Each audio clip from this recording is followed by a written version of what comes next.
5 August পরবর্তী বাংলাদেশে আমরা তো এইটা কল্পনাও করতে পারি না। আবার আরেকটা ঘটনা থেকে আরও দুঃখ লাগলো যে যেই ব্যক্তির সাথে আমি একসাথে জেল খেটেছি, আব্দুল মোনায়েম মুন্না ভাই, যুবদলের কেন্দ্রীয় সভাপতি, উনি বাড়িতে গিয়ে টাকার বান্ডিল দিতেছে যে আপনারা টাকা নেন। মানে আপনাদের কত টাকা ভাই?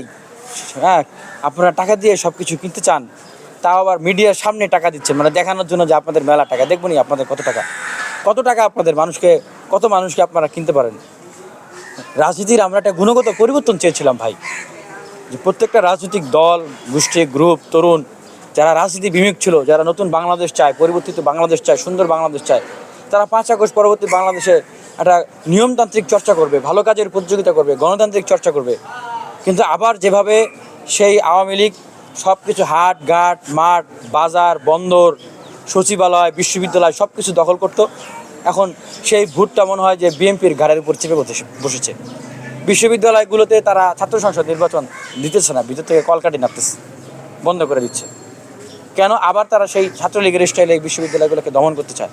গতকালকে দেখেন নাই যে ছাত্রলীগ যেভাবে আওয়ামী লীগের বিরুদ্ধে কোনো মিছিল মিটিং করলে ছাত্রলীগের পাতি নেতারা, অতি উৎসাহীরা হুমকি দিত, থ্রেট দিত যে ঠিক আছে আমরা ক্ষমতা আসলে দেখে নেব।